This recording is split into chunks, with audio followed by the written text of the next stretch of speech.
Hello, hello. Let me just get set up and then we can go right ahead and start judges and hopefully finish it today. That's the plan. Um, will it go that way? I'm unsure. But let's hope everything goes according to plan.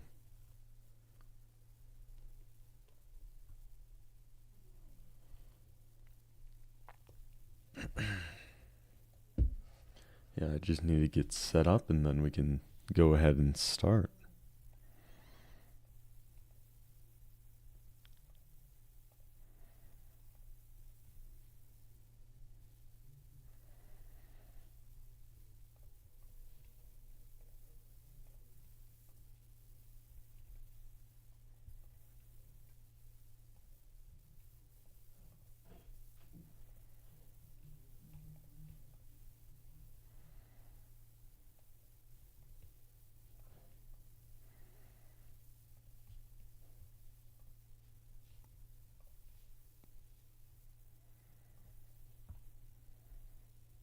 Let's hope this music doesn't put you guys asleep. If you're gonna be watching on YouTube, um, you won't hear the music. But for those of you that will be watching on Twitch, or that are watching on Twitch, try to keep your eyes open as best you can.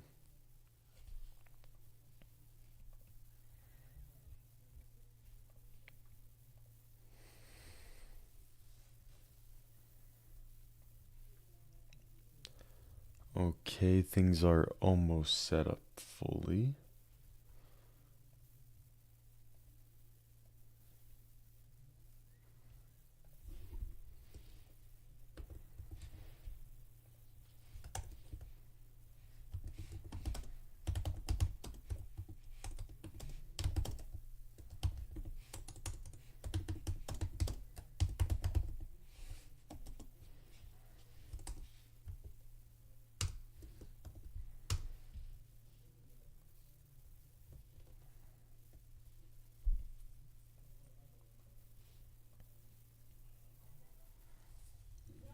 Okay, almost set up.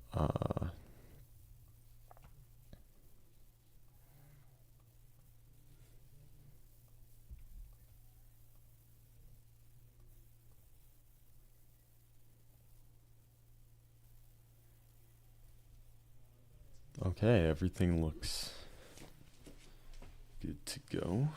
Let me just.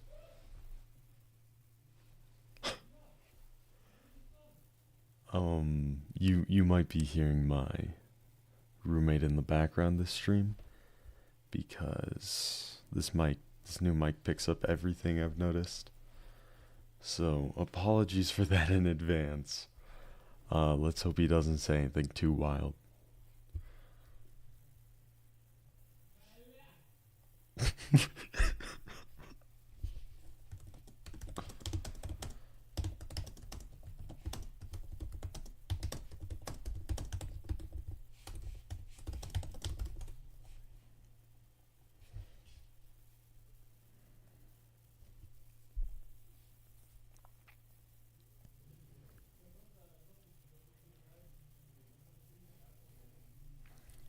Okay. Let me take a sip of water and then we'll begin. I'll check both YouTube and Twitch chat after every chapter.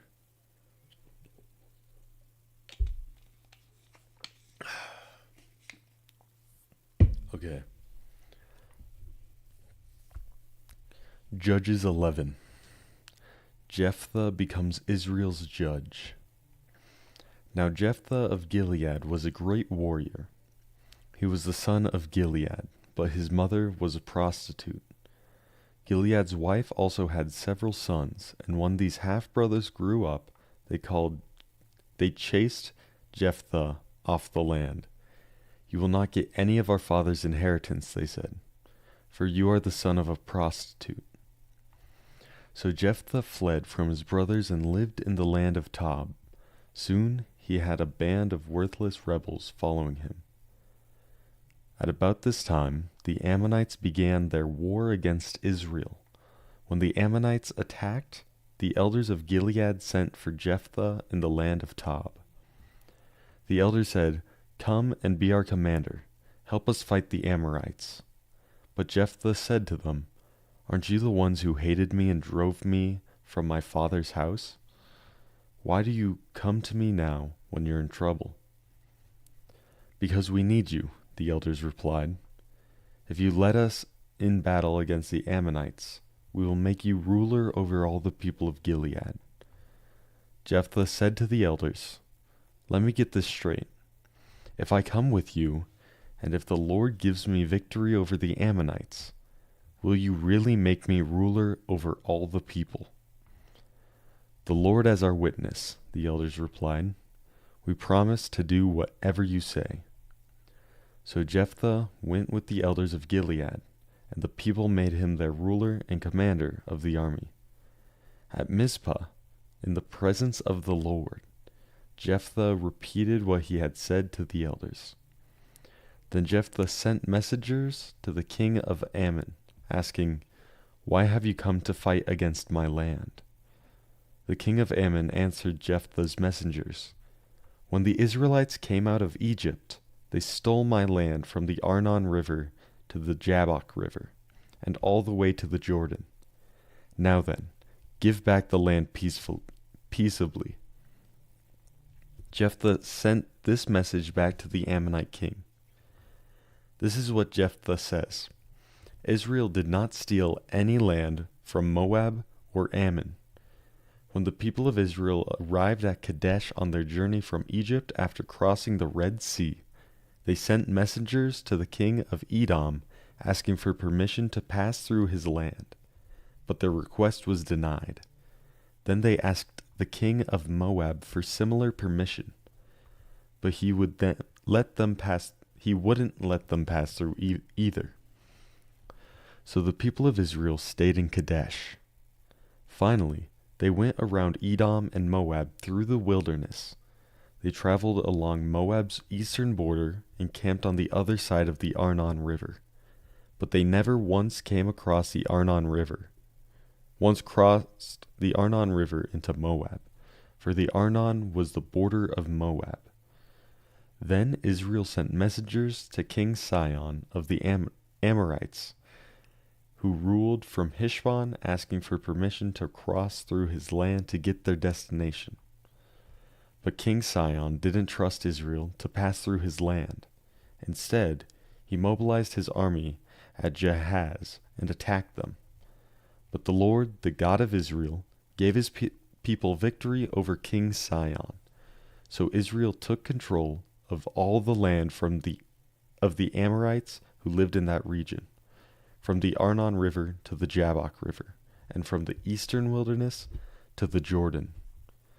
So you see, it was the Lord, the God of Israel, who took away the land from the Amorites and gave it to Israel. Why then should we give it back to you? You keep whatever your God, Chemosh, gives you, and we will keep whatever the Lord our God gives us. Are you any better than Balak son of Zippor, king of Moab? Did he try to make a case against Israel for disputed land?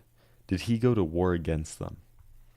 Israel has been living here for 300 years, inhabiting Heshbon and its surrounding settlements, all the way to Aroer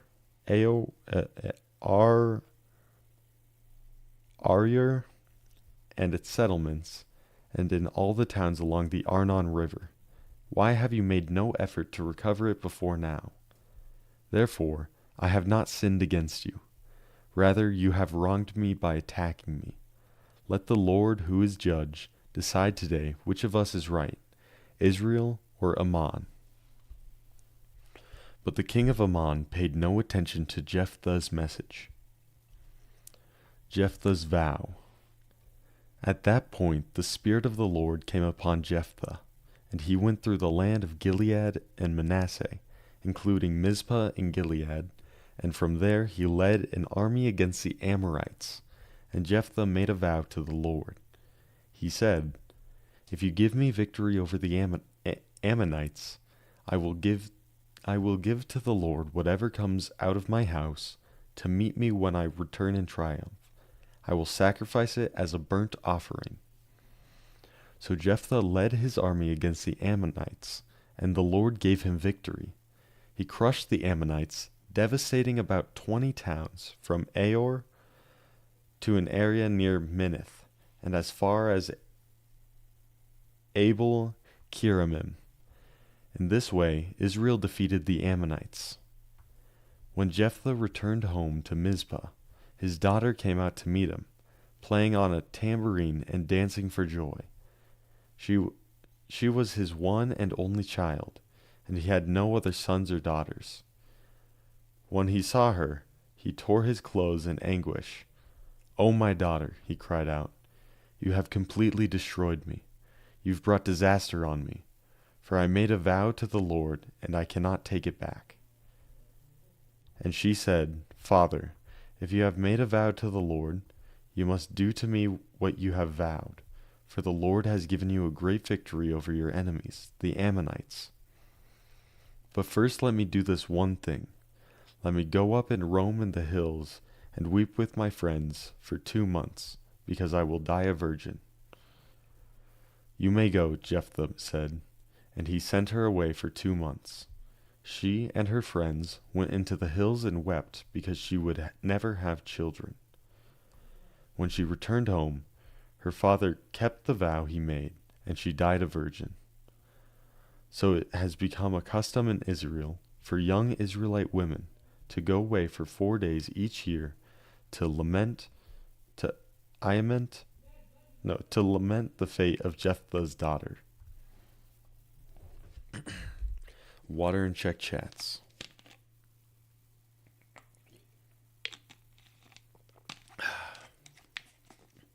Hey Sophie, how you doing? I don't see anything in YouTube's chat.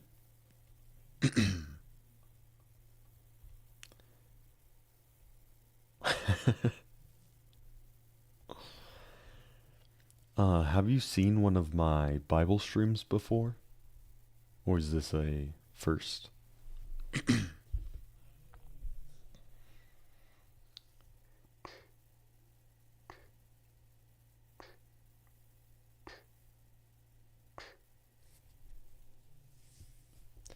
Because how these normally work is I try and get through around 10 chapters, but I think I could get through the rest of this book of the Bible in this stream. So I'm going to read this and then I'll check chat after. Judges 12. Ephraim fights with Jephthah. Then the people of Ephraim mobilized an army and crossed over the Jordan River to Zaphon. They sent this message to Jephthah: "Why didn't you call us for help to fight against the Ammonites? We are going to burn down your house with you in it." Jephthah replied, "I summoned you at the beginning of the dispute, but you refused to come. You failed to help us in our struggle against Ammon. So when I realized you weren't coming, I risked my life and went to battle without you, and the Lord gave me victory over the Ammonites. So why have you now come to fight me?" The people of Ephraim responded, "You men of Gilead are nothing more than fugitives from Ephraim and Manasseh." So Jephthah gathered all the men of Gilead and attacked the men of Ephraim and defeated them. Jephthah captured the shallow crossings of the Jordan River, and whenever a fugitive from Ephraim tried to go back across, the men of Gilead would challenge him. "Are you a member of the tribe of Ephraim?" they would ask. If the man said, "No, I am not," they would tell him to say Shibboleth. If he was from Ephraim, he would say Sibboleth, because people from Ephraim cannot pronounce the word correctly. They would take him and kill him at the shallow crossing of the Jordan. In all, 42,000 Ephraimites were killed at that time, Jephthah judged Israel for 6 years. When he died, he was buried in one of the towns of Gilead. Ibzan becomes Israel's judge. After Jephthah died, Isban from Bethlehem judged Israel. He had 30 sons and 30 daughters. He sent his daughters to marry men outside his clan, and he brought in 30 young women from outside his clan to marry his sons. Ibzan judged Israel for 7 years. When he died, he was buried at Bethlehem. Elon becomes Israel's judge. After Ibzan died, Elon from the tribe of Zebulun judged Israel for 10 years. When he died, he was buried at Ajalon in Zebulun.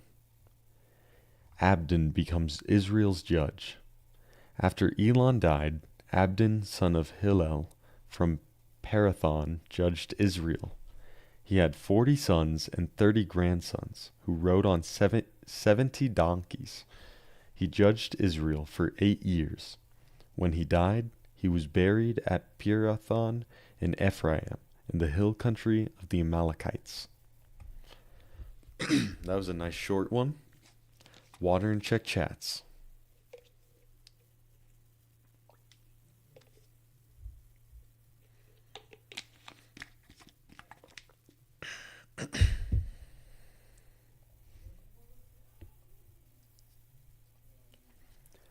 I don't see anything in YouTube, and I don't see anything in Twitch either. So, gonna move on to the next chapter. Judges 13, the birth of Samson. Again, the Israelites did evil in the Lord's sight, so the Lord handed them over to the Philistines, who oppressed them for 40 years. In those days, a man named Manoah from the tribe of Dan lived in the town of Zorah. His wife was unable to become pregnant, and they had no children. The angel of the Lord appeared to Manoah's wife and said, "Even though you have been unable to have children, you will soon become pregnant and give birth to a son. So be careful. You must not drink wine or any other alcoholic drink, nor eat any forbidden food.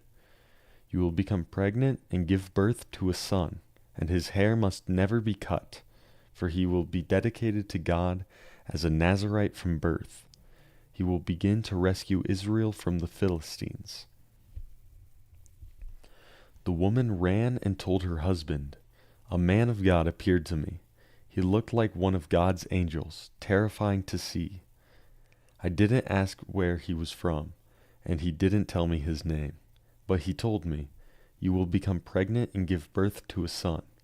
You must not drink wine or any other alcoholic beverage, nor eat any forbidden food, for your son will be dedicated to God as a Nazirite from the moment of his birth until the day of his death.'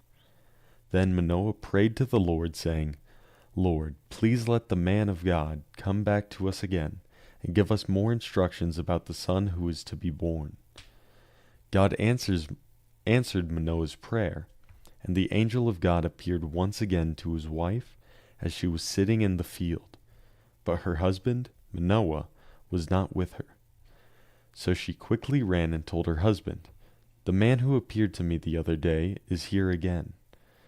Manoah ran back with his wife and asked, 'Are you the man who spoke to my wife the other day?' 'Yes,' he replied, 'I am.' So Manoah asked him, 'When your words come true, what kind of rules should govern the boy's life and work?' The angel of the Lord replied, 'Be sure your wife follows the instructions I gave her. She must not eat grapes or raisins, drink wine or any other alcoholic drink, or eat any forbidden foods.' Then Manoah said to the angel of the Lord, 'Please stay here until we can prepare a young goat for you to eat.' 'I will stay,' the angel of the Lord replied, 'but I will not eat anything. However, you may prepare a burnt offering as a sacrifice to the Lord.' Manoah didn't realize it was the angel of the Lord. Then Manoah asked the angel of the Lord, "What is your name? For when all this comes true, we want to honor you." "Why do you ask my name?" the angel of the Lord replied. "It is too wonderful for you to understand." Then Manoah took a young goat and a grain offering and offered it on a rock as a sacrifice to the Lord.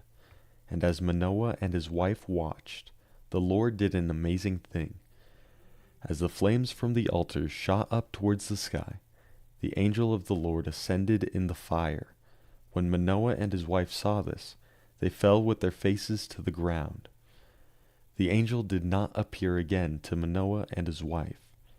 Manoah finally realized it was the angel of the Lord, and he said to his wife, "We will certainly die, for we have seen God." But his wife said, "If the Lord were going to kill us, he wouldn't have accepted our burnt offering and grain offering. He wouldn't have appeared to us and told us this wonderful thing and done these miracles." When her son was born, she named him Samson, and the Lord blessed him as he grew up, and the Spirit of the Lord began to stir him while he lived in Mahanadan, which is located between the towns of Zorah and Eshtaol. Water and check chats, and I will refund you if you are still watching, Sophie, because I hydrate between every chapter.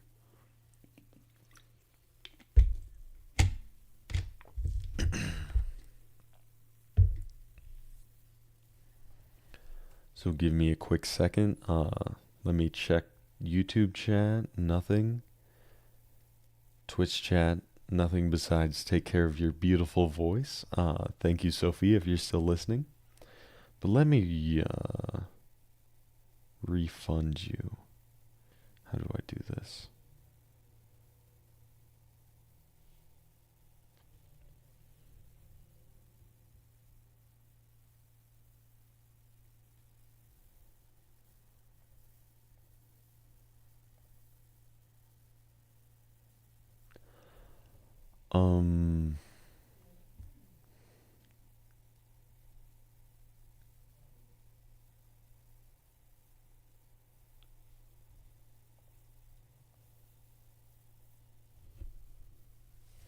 So I may not know how to refund you.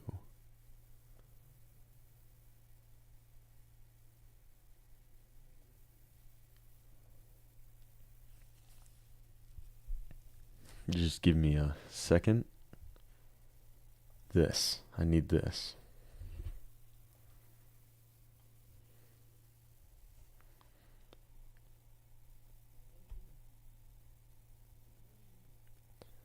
Okay, do that.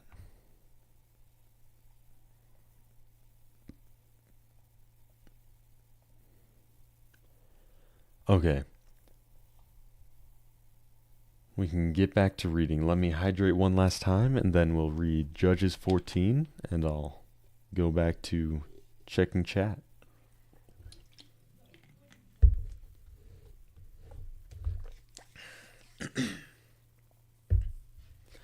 Judges 14. Samson's Riddle. One day when Samson was in Timnah, one of the Philistine women caught his eye. When he returned home, he told his father and mother, "A young Philistine woman in Timnah caught my eye. I want to marry her. Get her for me." His father and mother objected. "Isn't there even one woman in our tribe or among all the Israelites you could marry?" They asked. Why must you go to the pagan Philistines to find a wife?" But Samson told his father, "Get her for me. She looks good to me." His father and mother didn't realize that the Lord was at work in this, creating an opportunity to work against the Philistines who ruled over Israel at that time. As Samson and his parents were going down to Timnah, a young lion suddenly attacked Samson near the vineyards of Timnah. At the moment, the Spirit of the Lord came powerfully upon him, and he ripped the lion's jaws apart with his bare hands. He did it as easily as if it were a young goat. but he didn't tell his father or mother about it. When Samson arrived in Timnah, he talked with the woman and was very pleased with her. Later, when he returned to Timnah for the wedding, he turned off the path to look at the carcass of the lion, and he found that a swarm of bees had made some honey in the carcass. He scooped some of the honey into his hands and ate it along the way. He also gave some to his father and mother, and they ate it. But he didn't tell them that he had taken the honey from the carcass of the lion. As his father was making final arrangements for the marriage, Samson threw a party at Timnah, as was the custom for elite young men. When the bride's parents saw him, they selected 30 young men from the town to be his companions. Samson said to them, "Let me tell you a riddle. If you solve my riddle during these 7 days of the celebration, I will give you 30 fine linen robes and 30 sets of festive clothing. But if you can't solve it, then you must give me 30 fine linen robes and 30 sets of festival clothing." "All right," they agreed. "Let's hear the riddle." So he said, Out of the one who eats came something to eat. Out of the strong came something sweet." 3 days later, they were still trying to figure it out. On the 4th day, they said to Samson's wife, "Entice your husband to explain the riddle for us, or we will burn down your father's house with you in it. Did you invite us to the party just to make us poor?" So Samson's wife came to him in tears and said, "You don't love me, you hate me. You have given my people a riddle, but you haven't told me the answer." "I haven't even given the answer to my father or mother," he replied. "Why should I tell you?" So she cried whenever she was with him, and kept it up for the rest of the celebration. At last, on the 7th day, he told her the answer, because she was tormenting him with her nagging. Then she explained the riddle to the young men. So before sunset on the 7th day, the men of the town came to Samson with the answer. "What is sweeter than honey? What is stronger than a lion?" Samson replied, "If you haven't plowed with my heifer, you wouldn't have solved my riddle." Then the Spirit of the Lord came powerfully upon him, and he went down to the town of Ashkelon, killed 30 men, took their belongings, and gave their clothing to the men who had solved his riddle. But Samson was furious about what had happened, and he went back to live with his father and mother. So his wife was given in marriage to the man who had been Samson's best man at the wedding. I think we're finally starting to get to the parts in the Bible where it starts getting interesting. Because the first few books were like laws and regulations, but now we're actually getting to the stories. So I don't see anything in chat, so I'm going to continue to the next chapter. Judges 15. Samson's vengeance on the Philistines. Later on, during the wheat harvest, Samson took a young goat as a present to his wife. He said, "I'm going into my wife's room to sleep with her," but her father wouldn't let him in. "I truly thought you must hate her," father explained, "so I gave her in marriage to your best man. But look, her younger sister is even more beautiful than she is. Marry her instead." Samson said, "This time I cannot be blamed for everything I am going to do to the Philistines." Then he went out and caught 300 foxes. He tied their tails together in pairs and fastened a torch to each pair of tails. Then he lit the torches and let the foxes run through the grain fields of the Philistines. He burned all their grain to the ground, including the sheaved and the uncut grain. He also destroyed their vineyards and olive groves. Who did this? The Philistines demanded. Samson, was the reply, because his father-in-law from Timnah gave Samson's wife to be married to his best man. So the Philistines went and got the woman and her father and burned them to death. We're still in the Old Testament, even though it's getting interesting. Because you did this, Samson vowed, I won't rest until I take my revenge on you. So he attacked the Philistines with great fury and killed many of them. Then he went to live in a cave in the rock of Etam. The Philistines retaliated by setting up camp in Judah and spreading out near the town of Lehi. The men of Judah asked the Philistines, "Why are you attacking us?" The Philistines replied, "You've come to capture Samson. We've come to pay him back for what he did to us." So 3,000 men of Judah went down to Samson at the cave of the rock of Etam. They said to Samson, "Don't you realize the Philistines rule over us? What are you doing to us?" But Samson replied, "I only did to them what they did to me." But the men of Judah told him, "We have come to tie you up and hand you over to the Philistines." "All right," Samson said, "but promise that you won't kill me yourselves." "We will only tie you up and hand you over to the Philistines," they said. "We won't kill you." So they tied him up with 2 new ropes and brought him up from the rock. As Samson arrived in Lehi, the Philistines came shouting in triumph, but the Spirit of the Lord came powerfully upon Samson, and he snapped the ropes on his arms as if they were burnt strands of flax, and they fell from his wrists. Then he found the jawbone of a recently killed donkey. He picked it up and killed 1,000 Philistines with it. Then Samson said, "With the jawbone of a donkey, I've piled them in heaps. With the jawbone of a donkey, I've killed 1,000 men." When he finished his boasting, he threw away the jawbone, and the place was named Jawbone Hill. Samson was now very thirsty, and he cried out to the Lord, "You have accomplished the great victory by the strength of your servant. Must I now die of thirst and fall into the hands of these pagans?" So God caused water to gush out of a hollow in the ground at Lehi. And Samson was revived as he drank.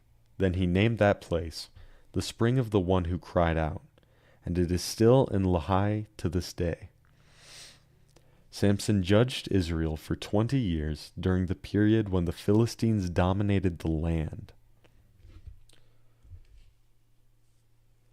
I've heard about the story of Samson before, but I've never actually read it. And yeah, this feels like the first story that I don't know all of it. I've only heard of it. Let me check chats and drink water. I think we're making pretty good time right now. But again, I say that every single stream, so I don't even know what good time is anymore.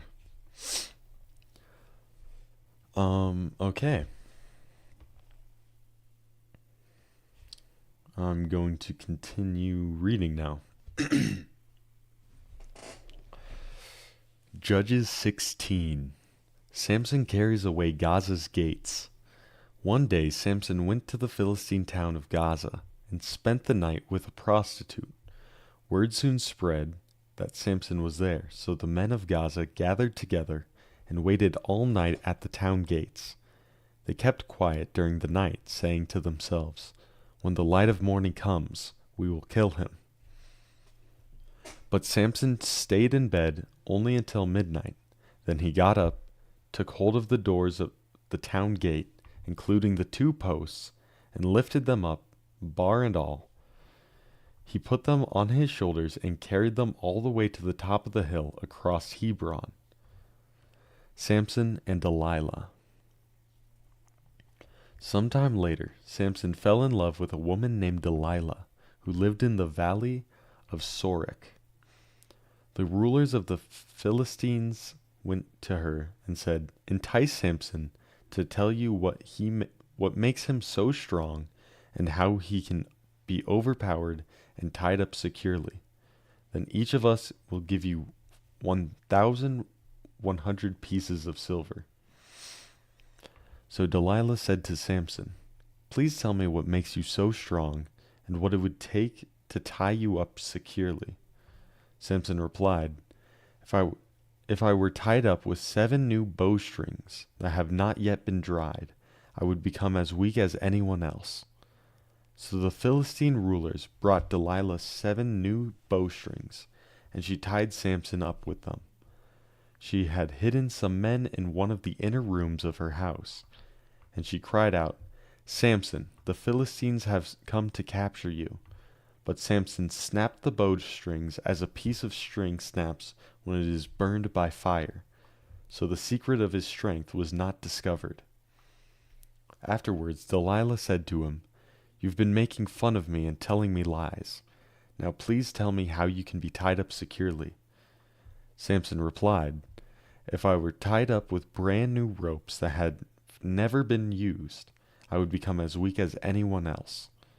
So Delilah took new ropes and tied him up with them. The men were hiding in the inner room as before, and again Delilah cried out, "Samson, the Philistines have come to capture you." But again Samson snapped the ropes from his arms as if they were thread.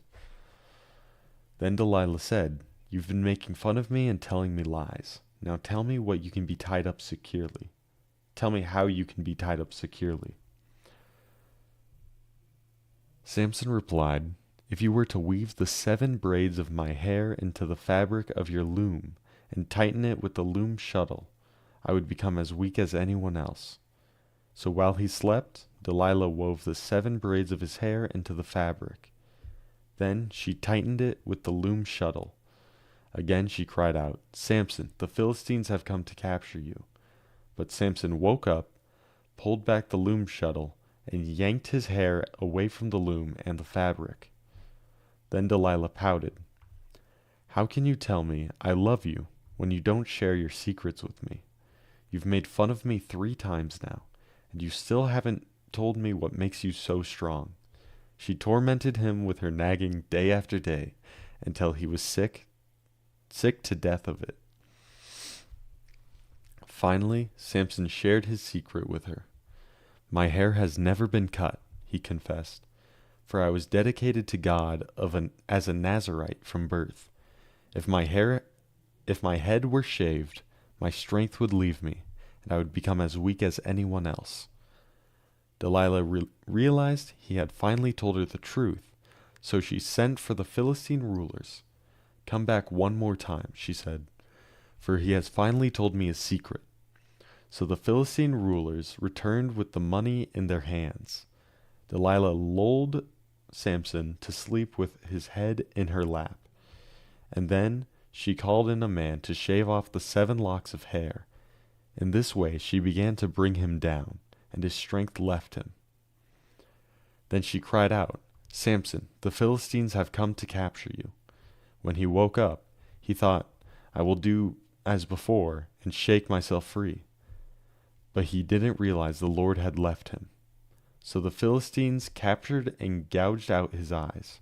They took him to Gaza, where he was bound with bronze chains and forced to grind grain in prison. But before long, his hair grew back. Samson's final victory. The Philistine rulers held a great festival, offering sacrifices and praising their god Dagon. They said, "Our God has given us victory over our enemy Samson." When the people saw him, they praised their God, saying, "O God has delivered our enemy to us. The one who killed so many of us is now in our power." Half drunk by now, the people demanded, "Bring out Samson so he can amuse us." So he was brought from the prison to amuse them, They had him stand between the pillars supporting the roof. Samson said to the young servant who was leading him by the hand, "Place my hands against the pillars that hold the temple. I want to rest against them." Now the temple was completely filled with people. All the Philistine rulers were there, and there were about 3,000 men and women on the roof who were watching as Samson amused them. Then Samson prayed to the Lord, "Sovereign Lord, remember me again. O Lord, please strengthen me just one more time. With one blow, let me pay back the Philistines for the loss of my 2 eyes." Then Samson put his hands on the 2 center pillars that held up the temple.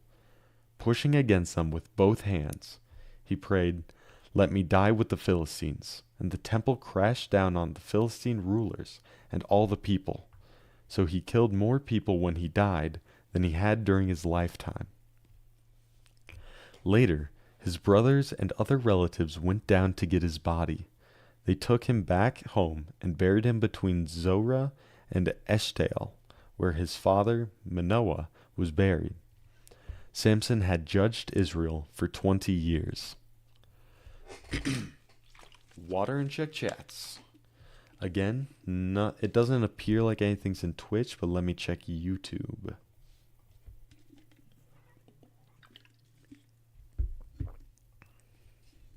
Nothing in YouTube either, but that's no biggie.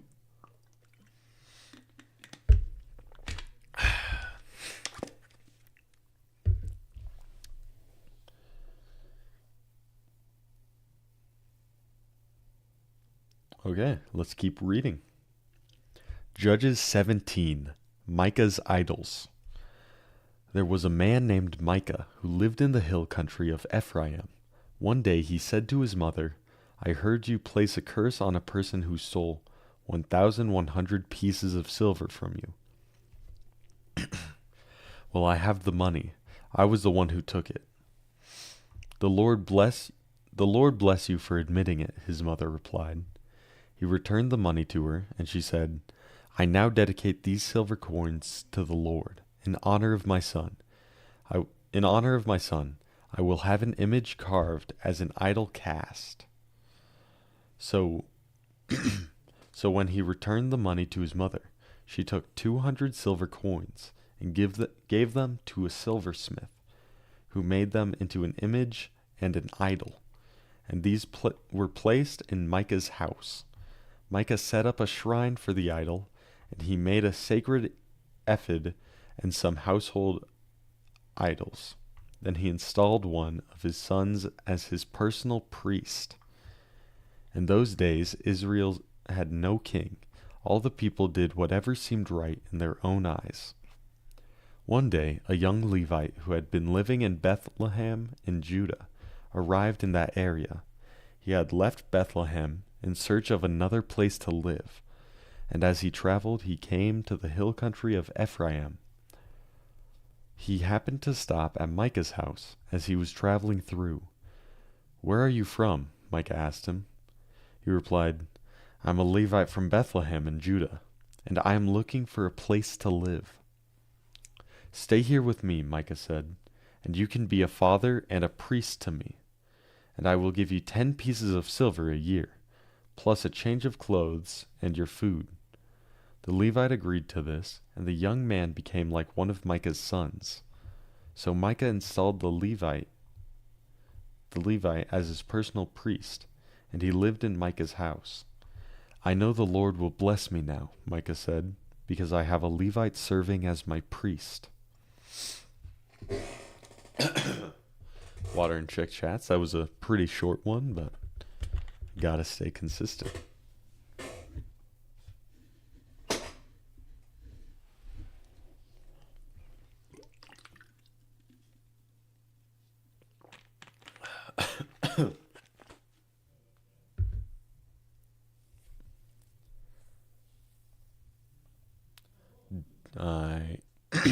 I don't see any more new chats, so I'm gonna keep reading.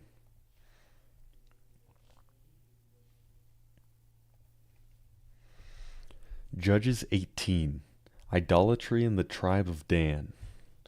Now in those days Israel had no king, and the tribe of Dan was trying to find a place where they could settle, for they had not yet moved into the land assigned to them when the land was divided among the tribes of Israel. So the men of Dan chose from their clans 5 capable warriors from the towns of Zorah and Eshtaol to scout out a land for them to settle in. When these warriors arrived in the hill country of Ephraim, they came to Micah's house and spent the night there. While at Micah's house, they recognized the young Levite's accent. So they went out over and asked him, "Who brought you here, and what are you doing in this place? Why are you here?" He told them about his agreement with Micah and that he had been hired as Micah's personal priest.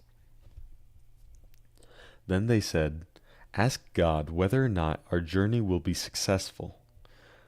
"Go in peace," the priest replied, "for the Lord is watching over your journey." So the 5 men went out onto the town of Laish, where they noticed the people living carefree lives, like the Sidonians.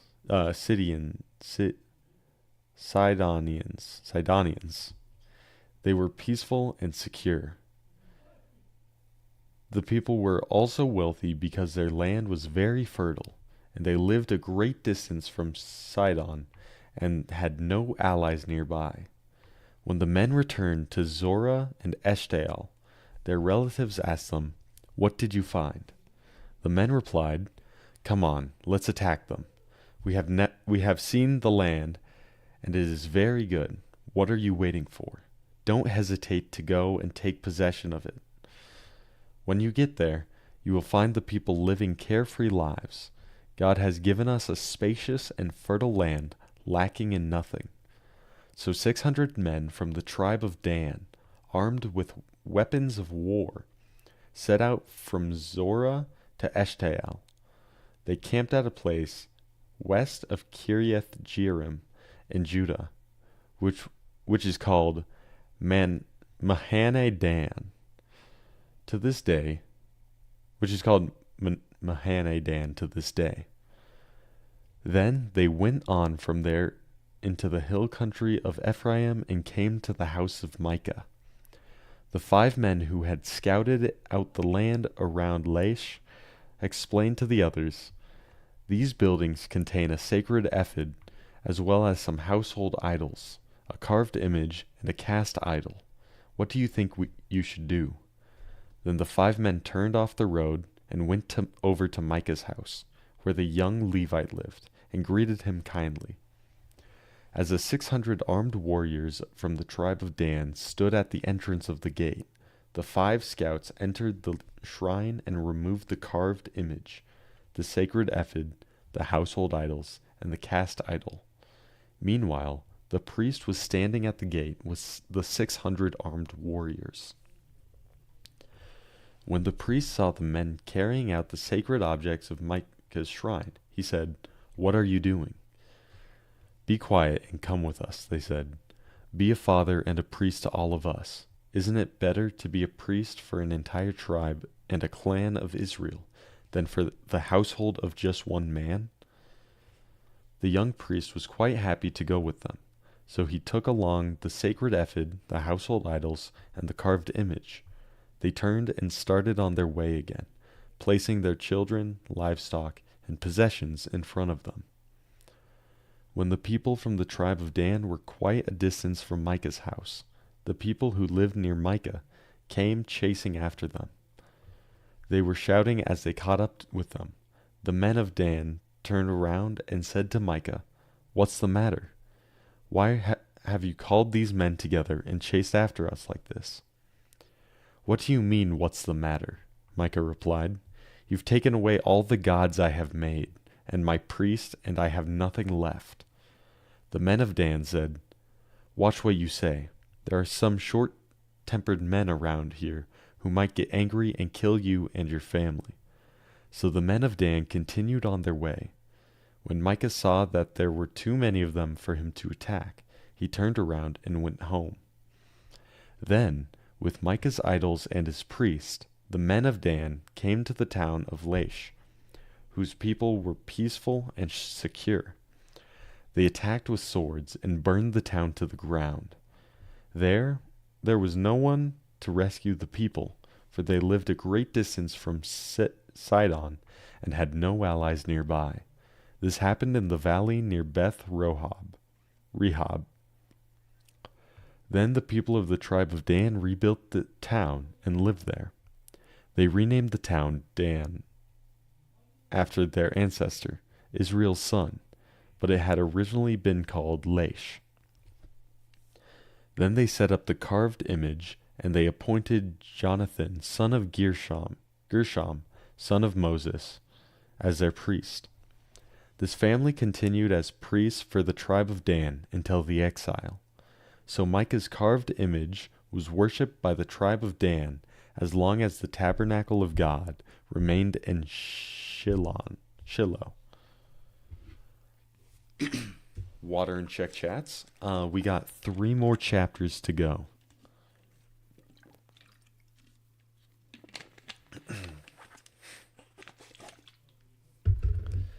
So let me check chats. Nothing in YouTube right now. And nothing in Twitch, so we continue on. We're making great time, I'm pretty sure. But again, I say that every time, so it doesn't matter anymore. It doesn't mean anything. Judges 19. The Levite and his concubine. Now in those days, Israel had no king. There was a man from the tribe of Levi living in a remote area of the hill country of Ephraim. One day he brought home a woman from Bethlehem in Judah to be his concubine. But she became angry with him and returned to her father's home in Bethlehem. After about 4 months, her husband set out for Bethlehem to speak personally to her and persuade her to come back. He took with him a servant and a pair of donkeys. When he arrived at her father's house, her father saw him and welcomed him. Her father urged him to stay a while, so he stayed 3 days, eating, drinking, and sleeping there. On the 4th day, the man was up early, ready to leave, but the woman's father said to his son-in-law, "Have something to eat before you go." So the 2 men sat down together and had something to eat and drink. Then the woman's father said, "Please stay another night and enjoy yourself." The man got up to leave, but his father-in-law kept urging him to stay, so he finally gave in and stayed the night. On the morning of the 5th day, he was up early again, ready to leave, and again the woman's father said, "Have something to eat. Then you can leave later this afternoon." So they had another day of feasting. Later, as the man and his concubine and servant were preparing to leave, his father-in-law said, "Look, it's almost evening. Stay the night and enjoy yourself. Tomorrow you can get up early and be on your way." But this time the man was determined to leave, so he took his 2 saddled donkeys and his concubine and headed in the direction of Jebus, that is, Jerusalem. It was late in the day when they neared Jebus, and the man's servant said to him, "Let's stop at the Jebusite town and spend the night there." "No," his master said, "we cannot stay in this foreign town where there are no Israelites. Instead, we will go on to Gibeah. Come on, let's try to get as far as Gibeah or Ramah, and we'll spend the night in one of those towns."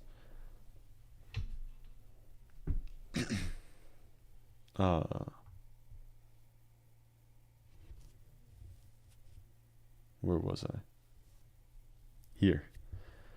So they went on. The sun was setting as they came to Gibeah, a town in the land of Benjamin. So they stopped there to spend the night. They rested in the town square, but no one took them in for the night. That evening an old man came home from his work in the fields. He was from the hill country of Ephraim, but he lived in Gibeah. where the people were from the tribe of Benjamin. When he saw the travelers sitting in the town square, he asked them where they were from and where they were going. "We have been in Bethlehem in Judah," the man replied. "We are on our way to a remote area in the hill country of Ephraim, which is my home. I traveled to Bethlehem, and now I'm returning home, but no one has taken us in for the night, even though we have everything we need. We have straw and feed for our donkeys and plenty of bread and wine for ourselves." "You are welcome to stay with me," the old man said. "I will give you anything you might need, but whatever you do, don't spend the night in the square." So he took them home with him and fed the donkeys. After they washed their feet, they ate and drank together. While they were enjoying themselves, a crowd of troublemakers from the town surrounded the house. They began beating at the door and shouting to the old man, "Bring out the man who is staying with you so we can have sex with him." The old man stepped outside to talk to them. "No, my brothers, don't do such an evil thing, for this man is a guest in my house, and such a thing would be shameful. Here, take my virgin daughter and this man's concubine. I will bring them out to you, and you can abuse them and do whatever you like, but don't do such a shameful thing to this man." But they wouldn't listen to him. So the Levite took hold of his concubine and pushed her out the door. The men of the town abused her all night, taking turns raping her until morning. Finally, at dawn, they let her go.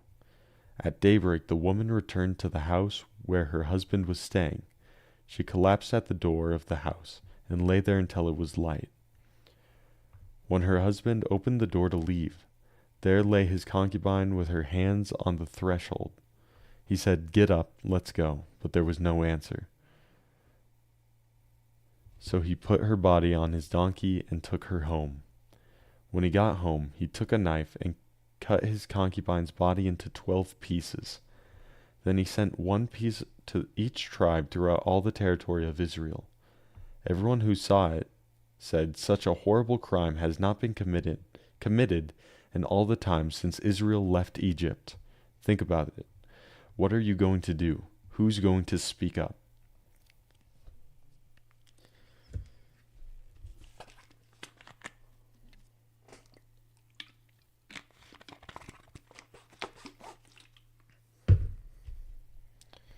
Old Testament is wild. I don't know what to say after I read stuff like that. But we continue on, 2 more chapters. Judges 20, Israel's war with Benjamin. Oh, are you back?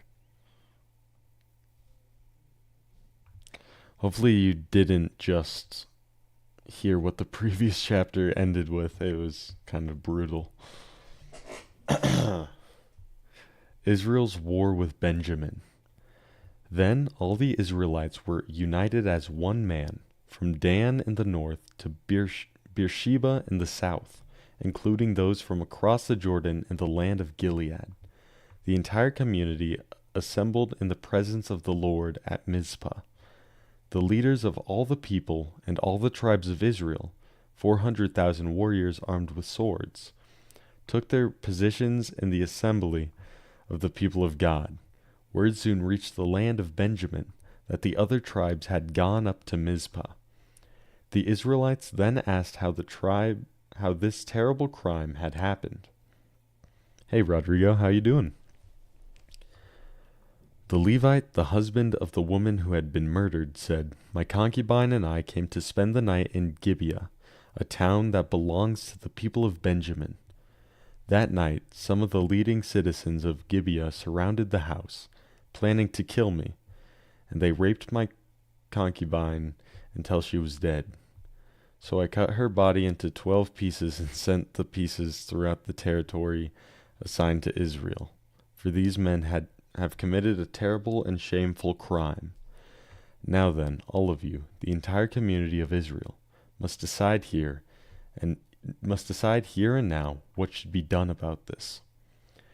And all the people rose to their feet in unison and declared, "None of us will return home.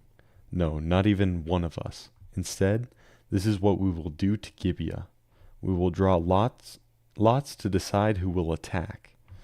1/10 of the men from each tribe will be chosen to supply the warriors with food, and the rest of us will take revenge on Gibeah of Benjamin for the shameful thing they have done in Israel."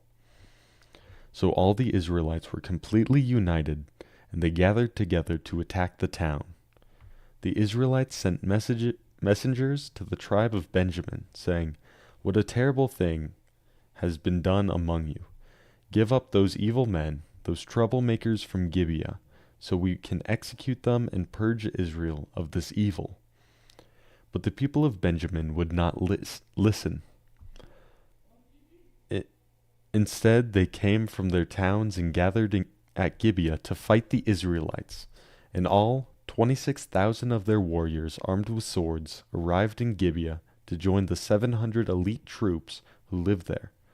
Among Benjamin's elite troops, 700 were left-handed, and each of them could sling a rock and hit a target within a hair's breadth without missing. Israel had 400,000 experienced soldiers armed with swords, not counting Benjamin's warriors. Before the battle, the Israelites went to Bethel and asked God which tribe should go first to attack the people of Benjamin. The Lord answered, "Judah is to go first." So the Israelites left early the next morning and camped near Gibeah. Then they advanced towards Gibeah to attack the men of Benjamin. But Benjamin's warriors, who were defending the town, came out and killed 22,000 Israelites on the battlefield that day. But the Israelites encouraged each other and took their positions again at the same place they had fought the previous day. For they had gone up to Bethel and wept in the presence of the Lord until evening. They had asked the Lord, "Should we fight against our relatives from Benjamin again?" And the Lord had said, "Go out and fight against them." So the next day they went out again to fight against the men of Benjamin, but the men of Benjamin killed another 18,000 Israelites, all of whom were experienced with the sword. Then all the Israelites went up to Bethel and wept in the presence of the Lord, and fasted until evening. They also brought burnt offerings and peace offerings to the Lord. The Israelites went up seeking the direction from the Lord. In those days the ark of the covenant of God was in Bethel, and Phinehas son of Eleazar and grandson of Aaron was the priest. The Israelites asked the Lord, "Should we fight against the relatives from Benjamin again, or should we stop?" The Lord said, "Go. Tomorrow I will hand them over to you." So the Israelites set an ambush all around Gibeah. They went out on the third day and took their positions at the same place as before. When the men of Benjamin came out to attack, they were drawn away from the town, and as they had done before, they began to kill the Israelites. About 30 Israelites died in the open fields and along the roads, one leading to Bethel and the other leading back to Gibeah. Then the warriors of Benjamin shouted, "We're defeating them as we did before."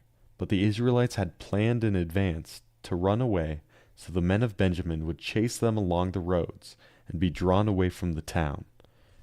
When the main group of Israelite warriors reached Baal Tamar, they turned and took up their positions. Meanwhile, the Israelites hiding in ambush to the west of Gibeah jumped up to fight. There were 10,000 elite Israelite troops who advanced against Gibeah. The fighting was so heavy that Benjamin didn't realize the impending disaster. So the Lord helped Israel defeat Benjamin, and that day the Israelites killed 25,100 of Benjamin's warriors, all of whom were experienced swordsmen. Then the men of Benjamin saw that they were beaten. The Israelites had returned to Benjamin's warriors in order to give those hiding in ambush more room to maneuver against Gibeah. Then those who were hiding rushed in from all sides and killed everyone in the town. They had arranged to send up a large cloud of smoke from the town as a signal. When the Israelites saw the smoke, they turned and attacked Benjamin's warriors. By that time, Benjamin's warriors had killed about 30 Israelites, and they shouted, "We're defeating them as we did in the first battle." But when the warriors of Benjamin looked behind them, and saw the smoke rising into the sky from every part of the town, the men of Israel turned and attacked. At this point, the men of Benjamin became terrified, because they realized disaster was close at hand. So they turned around and fled before the Israelites toward the wilderness. But they couldn't escape the battle, and the people who came out of the nearby towns were also killed. The Israelites surrounded the men of Benjamin and chased them relentlessly, finally overtaking them east of Gibeah. That day, 18,000 of Benjamin's strongest warriors died in battle. The survivors fled into the wilderness toward the rock of Rimmon, but Israel killed 5,000 of them along the road. They continued to chase until they had killed another 2,000 near Gidom. So that day, the tribe of Benjamin lost 25,000 strong warriors and armed swordsmen. 25,000 strong warriors armed with swords, leaving only 600 men who escaped to the rock of Rimmon, where they had lived for 4 months. And the Israelites returned and slaughtered every living thing in all the towns, the people, the livestock, and everything they found. They also burned down all the towns they came to. Water and Check Chats. This is going to be the last chapter for today.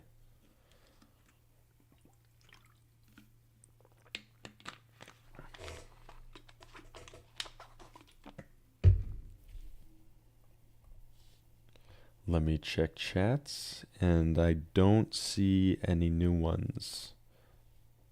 Besides you waving to me, Rodrigo. But yeah, I'm gonna finish this last chapter and go from there. Judges 21. Israel provides wives for Benjamin. The Israelites had vowed at Mizpah, "We will never give our daughters in marriage to a man from the tribe of Benjamin." Now the people went to Bethel and sat in the presence of God until evening, weeping loudly and bitterly. "O Lord, God of Israel," they cried out, "why has this happened in Israel? Now one of our tribes is missing from Israel." Early the next morning, the people built an altar and presented their burnt offerings and peace offerings on it. Then they said, "Who among the tribes of Israel did not join us at Mizpah, when we held our assembly in the presence of the Lord?" At that time they had taken a solemn oath in the Lord's presence, vowing that anyone who refused to come would be put to death. The Israelites felt sorry for their brother Benjamin and said, "Today one of the tribes of Israel has been cut off. How can we find wives for the few remaining, since we have sworn by the Lord not to give them our daughters in marriage?" So they asked, "Who among the tribes of Israel did not join us at Mizpah, when we assembled in the presence of the Lord?" And they discovered that no one from Jabesh Gilead had attended the assembly. For after they counted all the people, no one from Jabesh Gilead was present. So the assembly sent 12,000 of their best warriors to Jabesh Gilead, with orders to kill everyone there, including women and children. "This is what you are to do," they said. "Completely destroy all the males and every woman who is not a virgin." Among the residents of Jabesh Gilead, they found 400 young virgins who had never slept with a man, and they brought them to the camp of Shiloh in the land of Canaan. The Israelite assembly sent a peace delegation to the remaining people of Benjamin who were living at the rock of Rimmon. Then the men of Benjamin returned to their homes, and the 400 women of Jabesh Gilead, who had been spared, were given to them as wives. But they were not enough women for all of them. The people felt sorry for Benjamin because the Lord had made this gap among the tribes of Israel. So the elders of the assembly asked, "How can we find wives for the few who remain, since the women of the tribe of Benjamin are dead? They must be heirs for the survivors so that the entire tribe of Israel is not wiped out. But we cannot give them our own daughters in marriage, because we have sworn with a solemn oath that anyone who does this will fall under God's curse." Then they thought of the annual festival of the Lord held in Shiloh, south of Lebanon and north of Bethel, along the east side of the road that goes from Bethel to Shechem. They told the men of Benjamin who still needed wives, "Go and hide in the vineyards. When you see the young women of Shiloh come out for their dances, rush out from the vineyards, and each of you can take one of them home to the land of Benjamin to be your wife. And when the fathers and brothers come to us in protest, we will tell them, 'Please be sympathetic. Let them have your daughters. For we didn't find wives for all of them when we destroyed Jabesh Gilead. And you are not guilty of breaking the vow, since you did not actually give your daughters to them in marriage.' So the men of Benjamin did as they were told. Each man caught one of the women as she danced in the celebration, and carried her off to be his wife. They returned to their own land, and they rebuilt their towns and lived in them. Then the people of Israel departed by tribes and families, and they returned to their homes. In those days, Israel had no king. All the people did whatever seemed right in their own eyes." And we're on to Ruth for next stream. How long is Ruth? Is this one of the shorter chapters? Oh, this is very short. Okay.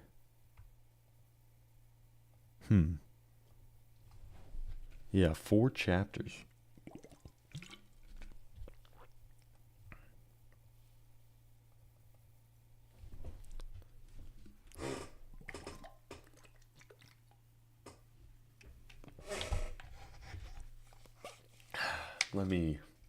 Let me check YouTube chat real quick. Nothing going on in YouTube chat, but no worries. Yeah, I think I'm just gonna call it for this stream. I'm not gonna get Ruth. I might just do like a super short stream for Ruth. Or maybe even just post a video on YouTube of me reading Ruth. But yeah, I'll raid out just a random person. Let's see who's live right now.